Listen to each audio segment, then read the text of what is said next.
تم زندگی میں اکیلے نہیں ہو، تمہارے ساتھ تمہارا رب ہے جو چاہو پالو، اپنا خیال بلند رکھو،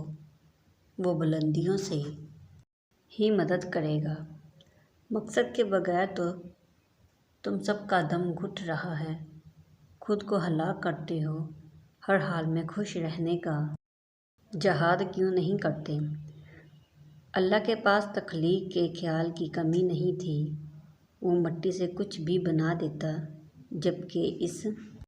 نے تمہیں بتایا تم خاک سے بنے پتلے ہی پڑے رہ جاتے، پھر پہاڑ بھی ہیں باغ بھی، لیکن یہ دیکھو کہ روح کس کے پاس ہے، نورانی روح۔ تم بکھرے پڑے ہو، اپنی ذات سمیٹو، دکھ تکلیف پہنچانے آیا کرو، یہاں کی تکلیفوں سے بچانے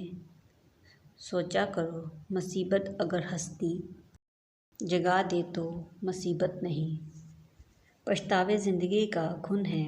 توبہ کرو تو معافی پر یقین رکھو، بے یقینی گناہ ہے، اس سے بچ کر رہو، گناہ گار پر توبہ فرض ہے، خود کو ختم کر لینا نہیں، راضی بازی بندہ ہر حال میں شاکر بندہ بڑا عظیم بندہ ہوتا ہے۔ خدا کو ہماری پرواہ نہیں کہتے پھرتے ہو، رب کی ساری توجہ تمہاری طرف ہے، تب ہی تمہیں پکڑ پکڑ کر راستے پر واپس لاتا ہے، اور تم سمجھتے ہو کہ پھر سے مشکل آ گئی، پھر سے تکلیف ملی۔ اچھوں کے ساتھ برا نہیں ہوتا،